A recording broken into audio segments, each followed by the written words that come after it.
Cadets, एक बार फिर मैं अपने अगले लेक्चर में आपको सीधे जोड़ूंगा इमोशन से, भावना से। मैंने अभी इसके पहले अभिप्रेरणा का लेक्चर लिया था, जिसको मोटिवेशन कहते हैं। तो मोटिवेशन क्या है, प्रकार क्या है, और हम कैसे अपने आप को अभिप्रेरित करें, मोटिवेट करें, उसके बारे में हमने चर्चा की थी। अब इस वाले टॉपिक में हम इमोशन के बारे में चर्चा करेंगे। भावना क्या है?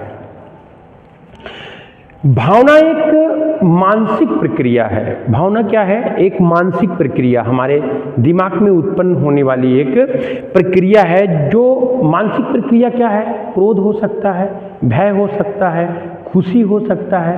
तो भावना एक मानसिक प्रक्रिया है जो आमतौर पर एक विशिष्ट वस्तु की तरफ निर्देशित करती है। विशिष्ट वस्तु कुछ भी हो सकती है। तो भावना एक मानसिक प्रक्रिया है जो आमतौर पर किसी विशिष्ट वस्तु के तरफ निर्देशित करती है।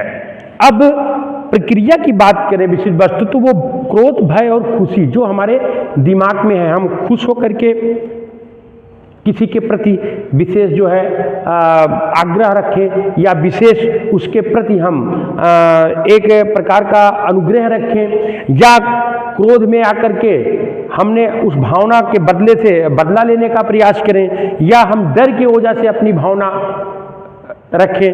तो भावना एक मानसिक प्रक्रिया है जो क्रोध, भय, खुशी जो आमतौर पर एक विशिष्ट वस्तु की तरफ निर्देशित करती है। ये हो गया। दूसरा जो और सरल डिफिनेशन हम भावना का, इमोशन का यहां पर करते हैं, वो कुछ इस प्रकार से है कि मन में उठने वाले किसी ऐसे विचार, मन में उठने वाले किसी ऐसे विचार जो कुछ क्षण, मन में उठने वाले किसी ऐसे विचार जो कुछ क्षण स्थिर रहता है, जिसका प्रभाव हमारी चिंतन धारा और आचरण पर पड़ता है, भावना कहलाता है।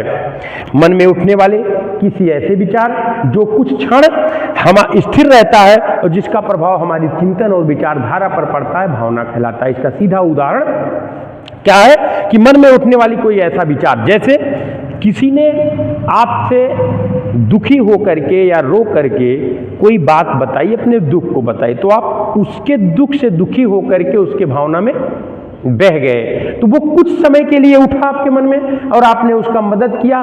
तो होता क्या, बाद में आपको पता लगा कि वो आपको चीट कर दिया, आपको धोखा दिया, आप वो ऐसे हेल्प के लायक नहीं था, लेकिन उसने इमोशनली ब्लैकमेल आपको कर दिया, आपको जो है आंतरिक रूप से उसने ठग लिया।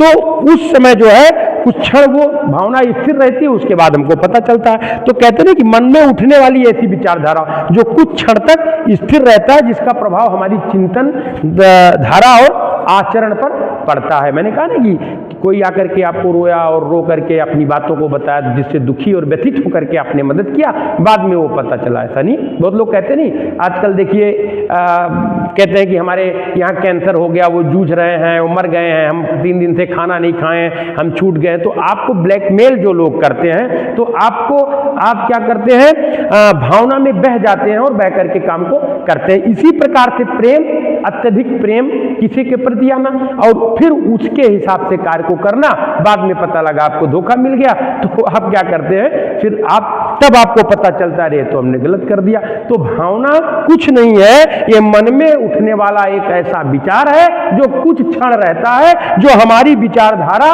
और हमारी चिंतन धारा और हमारे आचरण को बदलता है, उसके व्यवहार में अंतर करता, यही भावना है। तो कैडेट्स, आप सीधे लिखिए, भावना एक मानसिक प्रक्रिया है जो आमतौर पर विशिष्ट वस्तु की तरफ निर्देशित करती है। मन में उठने वाली कोई ऐसा विचार जो कुछ क्षण स्थिर रहता है, जिसका प्रभाव हमारी चिंतन धारा और आचरण पर पड़ता है, भावना कहलाता है। अब अगर हम भावना की बात करें तो इमोशन शब्द लैटिन भाषा के इमूवर शब्द से बना हुआ है। ठीक है, इमोशन शब्द लैटिन भाषा के इमूवर शब्द से बना हुआ है, जिसका अर्थ है to move, to strip up और टू एक्साइट होना, उत्तेजित होना। ठीक है, वो चीज हो गया। और हम भावना में बह जाते हैं, यानी उत्तेजना में आकर के भावना में बह जाना। तो ये 2 नंबर के, 4 नंबर के अक्सर पूछे जाते हैं। दिक्कत तब आती है जब एग्जामिनेशन में ऐसे आता, प्रेरणा क्या है, भावना क्या है, ठीक है, जो है ये माइंडसेट क्या है, ठीक है, मना स्थिति, टाइम मैनेजमेंट क्या है, तो हम वहां पर क्या हो जाते हैं, फिर चौंक जाते हैं और भ्रमित हो जाते हैं कि हम क्या क्वेश्चन लिखे, क्या ना लिखे, क्या लिखे, क्या ना लिखे। इसीलिए मैं छोटे छोटे टॉपिक पे आपको छोटा छोटा अपना विचार दे करके एकदम क्लियर समझा देना चाहता हूं कि इसका क्या मतलब है, ताकि आप कहीं कोई दिक्कत ना आए। अच्छा, अब हम कुछ क्वेश्चंस के बारे में चर्चा करना आपसे चाहते हैं कि कुछ क्वेश्चंस हैं, जैसे आप उसको नोट कर सकते हैं कि principle of the time management, ये क्वेश्चंस पूछे गए हैं 1 साल 2 साल पहले कि अपने समय प्रबंधन के सिद्धांत क्या हैं, प्रिंसिपल ऑफ टाइम मैनेजमेंट।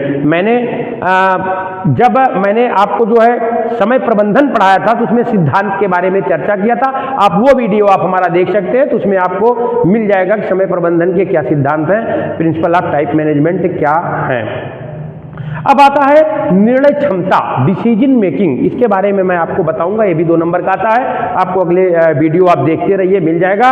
और आता है चरित्र, कैरेक्टर, कैरेक्टर के बारे में भी मैं आपको बताऊंगा, चरित्र क्या है, नेक्स्ट लेक्चर में उसको देखिएगा, वो भी 2 नंबर का लगातार इधर पूछे हैं। उसके बाद है सिंपैथी और इम्पैथी में अंतर, मैंने पहले भी सिंपैथी और इम्पैथी की बात की और अलग से क्वेश्चन मैंने पढ़ा दिया कि सिंपैथी क्या है और इम्पैथी क्या है, तदनुभूति और सहानुभूति, इसके बारे में कर दिया। और डिफिनिशन, उसका क्या अंतर क्या है, तो 5 पॉइंट्स मैंने सिंपैथी के लिखाए थे और 5 पॉइंट इम्पैथी के लिखाए थे। आप पीछे हमारे लेक्चर वीडियोस को देख सकते हैं और आपको उससे वो चीजें मिल जाएगी।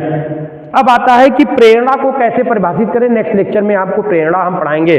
फिर आया है कि भावना क्या है, भावना पर नियंत्रण कैसे पाएं, कोपिंग टू इमोशन, इमोशन पे हम नियंत्रण कैसे पाएं और इमोशन क्या चीज होता है, ये क्वेश्चन है। तो इमोशन हमने आपको बता दिया और कोपिंग टू इमोशन के बारे में अभी हम आपको चर्चा कर देते हैं।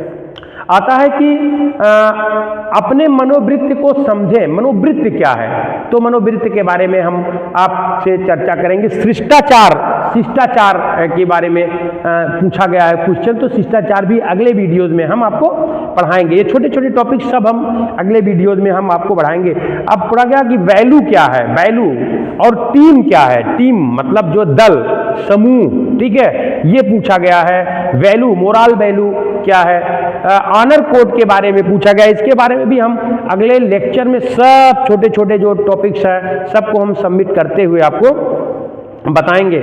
और है कि व्यक्तित्व के निर्धारक तत्व कौन कौन से हैं, व्यक्ति को कौन निर्धारण करता है, ये क्वेश्चन आया है। और 5 मौलिक अधिकार, मौलिक अधिकार के बारे में बताएंगे, जो जनरल चीजें हैं मैं उसके बारे में आपको एनसीसी सिलेबस, क्योंकि मैं सिलेबस के हिसाब से चल रहा हूं, मैं कोई स्पेशल आपको साइको का ऐसा कोई क्लास नहीं कर रहा हूं, वरन मैं आपको एनसीसी से सीधे जोड़ने का प्रयास कर रहा हूं कि एनसीसी सिलेबस में क्या है और क्या लिख करके आपको अच्छे नंबर गेन कर लेने हैं।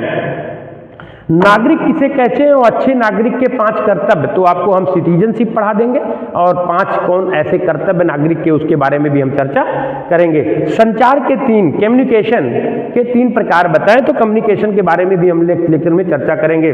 आदान प्रदान वाले संचार को क्या कहते हैं, आदान प्रदान है क्या कि आदान प्रदान के मार्ग के आधार पर संचार कितने प्रकार के हैं, आदान प्रदान यानी जो हम आपस में इंटरचेंज करते हैं उसके आधार पर संचार कितने प्रकार है। तो इस तरीके के क्वेश्चंस पूछे गए, आपको घबराने की जरूरत नहीं है, आप मेरे साथ बने रहिए। मैं दावा करता हूं, गारंटी लेता हूं आपको कि इन सारे जो आपके एनोज से सब्जेक्ट हैं, एनोज के सब्जेक्ट हैं, उसमें मैं आपको अच्छा ग्रेड दिलाऊंगा। साथ में और भी क्लासेस में इसमें से जोड़ता रहूंगा। सो कैडेट्स, आप इसको लाइक और सब्सक्राइब जरूर करें, जो दिक्कत हो उसको कमेंट्स में आप हमको बताएं और ज़्यादा से ज़्यादा अपने दोस्तों को शेयर करें ताकि वो इसका लाभ ले सके। जय हिंद।